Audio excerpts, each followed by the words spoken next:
You know what breaks a mother's heart? It's not seeing your child fail. It's seeing them ashamed of honest work. My name is Dorothy. I'm 72 years old, and I've spent most of my life understanding that dignity doesn't come from your job title, but from how you carry yourself through life. But sitting here today, watching my daughter Sarah crumble under the weight of shame, I realize that sometimes understanding isn't enough. Sometimes love requires action. My daughter Sarah has always been ambitious. Since she was little, running around our small apartment in Detroit with pigtails bouncing and eyes full of fire, she dreamed big. College scholarships, corporate suits, corner offices with city views stretching to the horizon. She was going to be somebody important, she'd tell me, eyes sparkling with the kind of determination that reminded me of myself at her age. And I believed her completely, with every fiber of my being. I worked double shifts cleaning office buildings downtown, my hands raw from industrial cleaners and my back aching from bending over countless desks just to make sure she had every opportunity I never did. But life has a way of humbling us all, doesn't it? The 2008 recession hit her fresh out of college like a sledgehammer to glass. Student loans piled up like autumn leaves in our Detroit backyard, and dreams got buried under bills that seemed to multiply overnight like weeds after rain. The job market was brutal, unforgiving to new graduates without connections or experience. When the corporate job offers dried up faster than puddles in summer heat, Sarah took what she could find: a janitorial position at Meridian Corporate Center, a gleaming office complex in downtown Detroit with marble floors and crystal chandeliers that mocked her circumstances. For months, she told me she was working in corporate administration. I'd ask about her day over dinner at our small kitchen table, and she'd give vague answers about facility management and operational support. Her eyes would dart away when she spoke, her voice carrying a tension I couldn't quite place, like a guitar string wound too tight. Something felt off, but I trusted my daughter. She was smart, capable, determined, everything I'd raised her to be through years of sacrifice and unwavering belief. Then one cold November evening, with snow threatening in the gray Detroit sky, I decided to surprise her with dinner at her workplace. I walked into that marble lobby with its polished floors that reflected the overhead lights like mirrors, asked the security guard for Sarah Williams in administration, and watched his confused expression slowly dawn into understanding. "Ma'am," he said gently, his voice carrying the kind of careful kindness reserved for delivering difficult news. "We don't have anyone by that name in administration, but there's a Sarah on the cleaning crew. Third shift starts at 11. My heart didn't sink because of her job. Lord knows I understood the dignity of honest work better than most. It sank because of the shame she felt about it, the way she'd hidden it from me like a guilty secret. When I found her in that empty office building at 11:30 p.m., pushing a cart full of cleaning supplies down a hallway lined with motivational posters about reaching for excellence, her face crumpled like paper in rain. "Mama," she whispered, tears streaming down her beautiful cheeks. "I'm so sorry. I know you're disappointed in me. I know this isn't what you sacrificed for. I know I'm failing you." But as I looked at my daughter, beautiful, hardworking, honest, wearing that blue uniform with her name embroidered on the pocket like a badge of honor she couldn't see, I realized something profound was about to change. Not just for her, but for both of us. Because sometimes the greatest lessons in dignity come from the most unexpected places, and sometimes a mother's love requires more than comfort words and warm hugs. Sometimes it requires revolution, the kind that starts in silence and ends with justice. The next morning, Sarah sat at my kitchen table like a deflated balloon, staring into her coffee like it held all the answers she couldn't find anywhere else in this cruel world. The shame was eating her alive from the inside out, and I could see it in every slumped shoulder, every avoided glance, every heavy sigh that escaped her lips like air from a punctured tire. The winter sunlight streaming through our kitchen window seemed to highlight every line of defeat on her face. "Mama, I see how people look at me," she said, her voice barely above a whisper, fragile as spun glass, ready to shatter at the slightest touch. "Yesterday, this woman in a designer suit, probably cost more than I make in 3 months, walked past me in the hallway. She didn't even see me, Mama. Like I was invisible, like I was part of the furniture. Just another person in a uniform who doesn't matter, who doesn't exist except to make her world cleaner and more comfortable."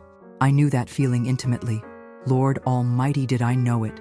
The way certain people's eyes would slide right over you like you were made of air. The way conversations would stop when you entered a room only to resume as if you were furniture that had briefly moved. The casual cruelty of being treated as less than human simply because of the work you do, as if the value of your labor somehow determined the value of your soul. And the worst part, Sarah continued, her voice cracking like ice under pressure, is that I worked so hard in school, Mama. I graduated magna cum laude, remember? I had dreams bigger than this city, bigger than anything we'd ever imagined. I was going to change the world, make a difference, prove that all your sacrifices meant something. Now I'm 28 years old, cleaning up after people who probably make more in a week than I do in 6 months. I feel like I'm failing you, failing myself, failing everyone who ever believed in me. My heart ached, listening to her pour out her pain, because I remembered being exactly where she was sitting 45 years ago. I was 27, newly divorced with a baby girl, and nothing but determination and a fierce love that could move mountains, if necessary. I took that first cleaning job in downtown Detroit, working nights so I could watch Sarah during the day, sleeping in 3-hour stretches and living on coffee and pure willpower that somehow kept me standing. I remembered the sting of being overlooked, the way some people would talk over me like I wasn't even there, discussing their problems and dreams as if I couldn't understand complex thoughts or contribute meaningful insights. I remembered the exhaustion that went bone deep, the doubt that crept in during the darkest hours, the moments when I wondered if I was strong enough to build the life my daughter deserved. But I also remembered something else, something Sarah couldn't see yet through the fog of her disappointment. The quiet strength that comes from honest work, the dignity in providing for your family regardless of what others think, and the profound lessons learned in those empty hallways after midnight when the world belongs to people like us, the invisible ones who keep everything running. Baby, I said, reaching across the table to take her hands in mine, feeling the calluses that matched my own like a family inheritance. There's something I need to tell you about dignity, dreams, and the power of patience. But first, let me ask you something. As I watched her eyes fill with curiosity instead of shame for the first time in months, I knew this conversation would plant the first seed of what was coming. Tell me in the comments, where are you watching from? Because what happens next will change everything you think you know about second chances. The weeks that followed were filled with a different kind of quiet in my house, the kind of silence that comes when two people are living parallel lives that barely intersect. Sarah would come home from her night shifts around 7 a.m., her uniform wrinkled and her spirit more deflated with each passing day. She'd shower off the night's work with industrial soap that couldn't quite wash away her disappointment and fall into bed just as I was starting my morning routine of coffee and contemplation. We were like ships passing in the night, but I could feel her sadness lingering in every room like morning fog that refused to lift. During those long days while she slept, I found myself doing something I hadn't done in years, serious financial planning with the intensity of a general preparing for war. I sat at my old wooden desk, the one I'd bought secondhand 30 years ago from a family moving to the suburbs in search of better schools, and spread out bank statements, investment portfolios, and documents I'd kept locked away in my bedroom safe like precious family heirlooms waiting for their moment. You see, people underestimate women like me all the time, and I've learned to use that to my advantage. They see a 72-year-old black woman who worked as a janitor for decades and assume there's not much to the story beyond struggle and making ends meet. They think they know everything about my life from one glance: hardship, paycheck-to-paycheck living, dreams deferred indefinitely. But what they don't know, what they could never imagine, is that I've been quietly, methodically building something extraordinary for 45 years. Every extra dollar from those cleaning jobs went somewhere purposeful, invested with the patience of someone who understood that wealth isn't built overnight, but through decades of disciplined choices. Every tax refund, every small inheritance from relatives who believed in saving over spending, every penny I could spare after keeping Sarah fed, clothed, and educated, I invested it with the wisdom of someone who'd watched wealthy people make both smart and foolish decisions with their money. Real estate in Detroit when it was cheap and everyone was running to the suburbs like the city was on fire. Index funds when the market was down and others were panicking about their losses. Small business investments in my neighborhood when others saw only decline and urban decay. Nothing flashy, Nothing risky, just steady, patient growth, guided by lessons I learned watching other people handle money carelessly in those office buildings I cleaned. I'd see the waste, the excess, the casual way executives would throw around figures that represented months of my salary like they were discussing the weather. So I educated myself like my life depended on it, because in many ways it did. Library books about investing and financial planning, community college courses on business management taken during my few free hours, conversations with financial advisors whose offices I cleaned after hours. They never knew their janitor was taking mental notes about portfolio diversification and market trends. By the time Sarah graduated college, I had quietly accumulated more than most people would expect from someone with my background and employment history. But I'd never told her, never even hinted at the growing nest egg that represented decades of sacrifice and smart choices. I wanted her to find her own way, to build her own strength, to understand the value of work before she understood the value of wealth. Now, watching her struggle with shame over honest work, I realized it was time to use what I'd built for something bigger than either of us had ever imagined. Meridian Corporate Center. I'd been researching the company for weeks, staying up late on my laptop, learning everything I could about their financial situation, their management structure, their challenges and opportunities. The picture that emerged was interesting, privately held, struggling with some recent financial setbacks, and according to my research, potentially very open to new investors with the right approach and adequate capital. 3 months later, I walked into the law offices of Henderson and Associates wearing my best navy blue dress, the one I'd bought for Sarah's college graduation and had worn only twice since, and carrying a briefcase I'd purchased specifically for this moment. The mahogany-paneled office smelled like leather and old money, with law books lining the walls like silent witnesses to decades of important decisions. The young lawyer, probably around Sarah's age, with his pressed shirt and nervous energy, looked genuinely surprised when I explained exactly what I wanted to do. "Mrs. Williams," he said carefully, adjusting his glasses and glancing at the documents I'd placed on his polished desk with military precision. Acquiring a controlling interest in Meridian Corporate Center is a significant undertaking. The financial commitment alone is substantial, and there are numerous legal complexities involved. Are you certain you understand the full implications of what you're proposing? I smiled the same smile I'd perfected over decades of being underestimated by people who thought they knew my story before I'd even opened my mouth.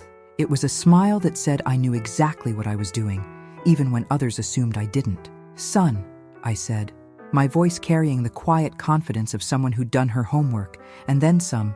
"I've been preparing for this longer than you've been practicing law. I understand exactly what I'm getting into." The process took 6 weeks of careful maneuvering through legal channels and financial institutions. Quiet meetings in conference rooms where I was often the only woman and definitely the only person who'd ever pushed a mop or emptied a trash can for a living. Strategic negotiations where my decades of watching powerful people make deals from the shadows finally paid dividends I'd never expected. Patient waiting while lawyers and accountants verified what I already knew, that I had both the resources and the resolve to make this happen. The current owners were more eager to sell than they'd initially let on during our preliminary discussions. The building needed significant updates to meet new environmental standards. Employee turnover was hemorrhaging money faster than they could hire replacements, and they were facing regulatory challenges that required immediate attention and substantial investment.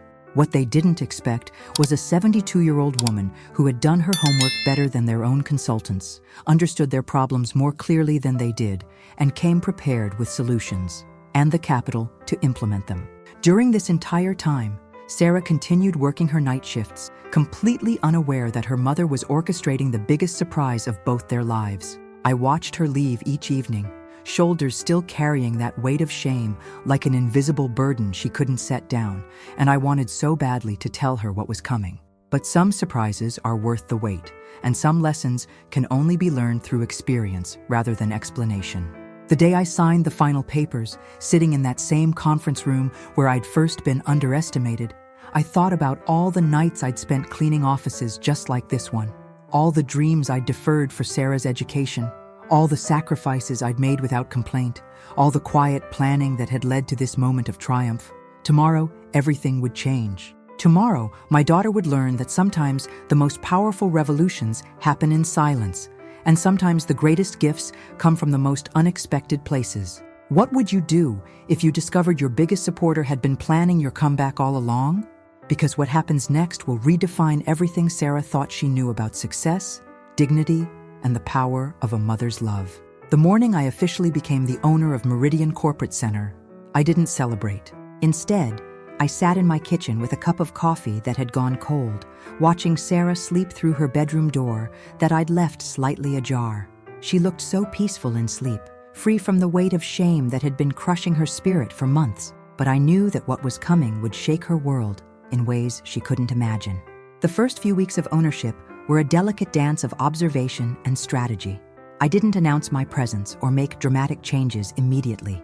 Instead, I spent time learning the building's rhythms, understanding the staff dynamics, and most importantly, watching how my daughter was treated by her supervisors and coworkers. What I discovered made my blood boil with a quiet rage that I'd learned to channel into action rather than words. Sarah's supervisor, a man named Marcus who couldn't have been more than 35, treated the cleaning staff like they were invisible at best and inconvenient at worst. I watched him bark orders at Sarah, criticize her work unfairly, and speak to her with a condescension that made my hands clench into fists. The other janitors, mostly older women and men who reminded me of myself decades ago, moved through the building like ghosts, trying to stay invisible to avoid confrontation. But I also saw something else, Sarah's natural leadership qualities emerging even in this environment. She helped newer employees learn their roots, stayed late to help colleagues who were struggling, and maintained a level of professionalism that impressed even the most demanding tenants. She was becoming the person I'd always known she could be, even if she couldn't see it herself. During this time, I began implementing changes slowly and strategically. Better equipment for the cleaning staff, improved break rooms, and most importantly, a new employee recognition program that highlighted the essential work being done by people like Sarah. I did all of this through intermediaries and management companies, keeping my identity as the new owner carefully hidden. The internal struggle was intense. Every day I watched my daughter come home more defeated, more convinced that she was failing at life. She'd sit at our kitchen table, picking at dinner I'd prepared, talking about how she felt stuck, how she wondered if she'd ever amount to anything meaningful. Those conversations were like knives to my heart, because I knew I had the power to change everything for her. But I also knew she needed to find her own strength first. "Mama," she said one evening, her voice heavy with exhaustion, "sometimes I wonder if I'm just fooling myself. Maybe this is all I'm meant for. Maybe I should stop dreaming about something better and just accept that this is my life." I wanted to shake her, to tell her about the empire I was building for her, about the respect and recognition that was coming. But instead, I took her hands in mine and said, "Baby, sometimes the biggest changes happen when we can't see them coming. Sometimes we have to trust that our story isn't over, even when it feels like we're stuck in the hardest chapter." What I didn't tell her was that her story was about to take a turn that would change everything she thought she knew about her own worth. The day I decided to reveal myself was a Tuesday morning in March, when the Detroit spring was just beginning to chase away the last stubborn patches of snow. Sarah had come home from work particularly upset, tears streaming down her face as she told me about Marcus publicly humiliating her in front of a group of office workers, questioning her competence and suggesting she wasn't management material when she'd offered a suggestion about improving efficiency. That was the moment I knew it was time. I spent the morning preparing, choosing my outfit carefully. A sharp black business suit I'd bought but never worn, paired with the pearl necklace my mother had left me. I wanted to look like exactly what I was, a woman who owned things, who made decisions, who commanded respect. At 2 p.m., I walked into Meridian Corporate Center not as Dorothy the visitor, but as Dorothy Williams, majority owner and CEO. The transformation in the building's atmosphere was immediate and electric. Word spread quickly through the offices that the mysterious new owner was in the building, conducting meetings and making changes. I started with the management team, including Marcus, calling them into the main conference room for what I announced as a comprehensive review of operations and personnel management. Marcus walked into that conference room with his usual swagger, probably expecting to impress another suit with his tough management style. When he saw me sitting at the head of the table, his confusion was almost comical. "Excuse me," he said. Looking around the room, as if he'd entered the wrong meeting. "I think there's been some mistake.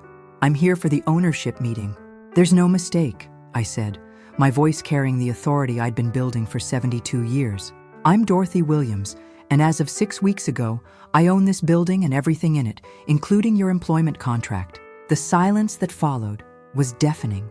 I watched Marcus's face cycle through confusion, disbelief, and finally, a dawning horror as he realized that the mother of the janitor he'd been mistreating was now his boss. The other managers shifted uncomfortably in their seats, probably running through their own interactions with the cleaning staff and wondering what I'd witnessed. "Now," I continued, opening a folder filled with documentation I'd been gathering, "let's talk about employee treatment, workplace respect, and the changes that will be implemented immediately, starting with a comprehensive review of all supervisory personnel and their management techniques." What followed was 2 hours of the most satisfying professional conversation of my life. I outlined new policies for employee treatment, announced wage increases for all cleaning staff, and made it clear that disrespectful behavior toward any employee would result in immediate termination. I watched Marcus squirm as I detailed specific incidents of his poor management, all documented and witnessed. But the real moment of justice came when I announced the final change. Effective immediately, Sarah Williams will be promoted to Head of Facilities Management, overseeing all cleaning operations and reporting directly to me. She has demonstrated leadership, dedication, and the kind of integrity this company needs in its management structure. The meeting ended with Marcus cleaning out his desk and several other supervisors on notice that their employment was under review. As I watched him leave the building, carrying his personal items in a cardboard box, I felt a satisfaction that went deeper than revenge. This was justice, not just for Sarah, but for every person who'd ever been made to feel small because of the work they did.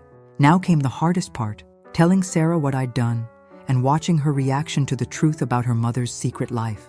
I was sitting in my car in the Meridian Corporate Center parking lot at 10:45 p.m., waiting for Sarah's shift to end, when I saw her emerge from the building with a group of her co-workers. Even from a distance, I could see the animated conversation, the gestures of disbelief, the way they kept looking back at the building as if it might disappear. Word had spread quickly through the night shift about the day's dramatic changes, and I knew Sarah was about to have the shock of her life. She spotted my car immediately. After all, I'd never picked her up from work before. As she approached, I could see the confusion on her face, the way she was trying to process why her mother would be here at this hour. When she opened the passenger door, the first words out of her mouth were, "Mama, what are you doing here? Is everything okay?" "Get in, baby," I said gently. "We need to talk." The drive home was filled with Sarah's excited chatter about the day's events. "Mama, you won't believe what happened today. The building got a new owner, and everything changed overnight. Marcus got fired, and they're promoting people and giving raises and treating everyone with respect. It's like a miracle happened." I pulled into our driveway and turned off the engine, my hands trembling slightly on the steering wheel. "Sarah," I said, turning to face her in the dim light from our porch, "I need to tell you something about that miracle." The next hour was one of the most emotionally intense of my life. I told her everything, about the investments I'd been making for decades, about the financial security I'd built in silence, about the weeks of planning and legal maneuvering that had led to my purchase of Meridian Corporate Center. I watched her face cycle through disbelief, shock, confusion, and finally, a dawning understanding that changed everything. You bought the company?" she whispered, her voice barely audible. "You own the building where I work?" "I own the building where you're about to become Head of Facilities Management," I corrected gently. "That promotion isn't charity, baby. It's recognition of the leadership and dedication you've shown, even when you thought nobody was watching." The tears came then. Not tears of shame this time, but tears of overwhelming emotion as she realized what had happened. "But Mama, how? How did you afford? We've never had money like that." "I don't understand." I explained about the decades of careful investing, about watching and learning from the wealthy people whose offices I cleaned, about the patience and discipline it had taken to build something substantial from nothing. I told her about the nights I'd stayed up researching companies and market trends, about the community college courses I'd taken in secret, about the dream I'd been nurturing for years without even knowing what it would become. "You did all of this for me?" she asked, her voice breaking. "I did it for us," I said, taking her hands in mine. "But mostly, I did it to show you that dignity doesn't come from what other people think of your work. It comes from how you carry yourself, how you treat others, and how you use whatever power you have to lift people up instead of tearing them down." The next morning, Sarah called in sick to work, the first time she'd ever done that. We spent the day talking, planning, and beginning to envision a future that neither of us had dared to imagine just 24 hours earlier. By evening, she was ready to step into her new role, not as Dorothy Williams' daughter, but as Sarah Williams, a leader who understood both the dignity of honest work and the responsibility that comes with power. 6 months later, I stood in the lobby of Meridian Corporate Center, watching Sarah conduct a meeting with the building's tenant representatives. She wore a sharp business suit that she'd bought with her first management paycheck, and her voice carried the confidence of someone who knew her worth. The transformation was complete, but more importantly, it was authentic. The changes we'd implemented had turned the building into a model of workplace respect and efficiency. Employee turnover had dropped to nearly zero, tenant satisfaction was at an all-time high, and the financial performance had improved dramatically. But the real success was in the culture we'd created, one where every person, regardless of their job title, was treated with dignity and respect. Marcus had found another job, though word in the industry about his management style had made that search more difficult than he'd expected. I felt no satisfaction in his struggles, only relief that he was no longer in a position to make other people feel small. The other supervisors who'd remained had adapted quickly to the new expectations, and several had even thanked me privately for creating a better work environment. Sarah had grown into her leadership role with a natural grace that made me proud every single day. She understood the cleaning staff's challenges because she'd lived them, and she advocated for them with a passion that came from genuine empathy. She'd also started taking business courses at the local community college, preparing herself for even greater responsibilities. "Mama," she said one evening as we sat in our kitchen, the same table where she'd once cried about her shame, "I need to ask you something. Why didn't you tell me about the money sooner? Why did you let me struggle with that shame for so long?" I'd been expecting this question, and I'd thought carefully about my answer. "Because, baby, if I'd told you about the money first, you might never have learned the lessons that came from the struggle. You needed to understand what it felt like to be underestimated, to be treated as invisible, to fight for your dignity. Those lessons made you the leader you are today." She nodded slowly, understanding dawning in her eyes. "You wanted me to earn my strength, not inherit it." "Exactly. And now that you have that strength, you can use it to help others find theirs." The conversation was interrupted by a knock at our door. Sarah went to answer it and returned with a young woman I recognized as one of the newer cleaning staff members at Meridian. "Mrs. Williams," the young woman said nervously, "I hope it's okay that I came by. Sarah gave me your address. I wanted to thank you for what you've done at the building, but also to ask for advice. I'm trying to go back to school, and Sarah said you might be able to help me figure out how to manage work and classes." I smiled, remembering myself at her age, full of dreams and determination, but lacking guidance. "Of course, honey. Sit down. Let's talk about your plans." As the three of us sat around that kitchen table, discussing dreams and strategies and possibilities, I realized that this was what success really looked like. Not just the financial security or the business ownership, but the ability to lift others up, to share the lessons learned through struggle, and to create opportunities for the next generation. Sarah caught my eye across the table and smiled, and I knew she understood. The shame was gone, replaced by purpose. The struggle had become strength, and the love that had started this journey had multiplied, extending beyond our family to touch the lives of everyone who walked through the doors of Meridian Corporate Center. Sometimes, the greatest victories aren't the ones that make headlines. Sometimes they're the quiet revolutions that happen in kitchen conversations, in workplace transformations, and in the moment when someone realizes their worth isn't determined by other people's opinions.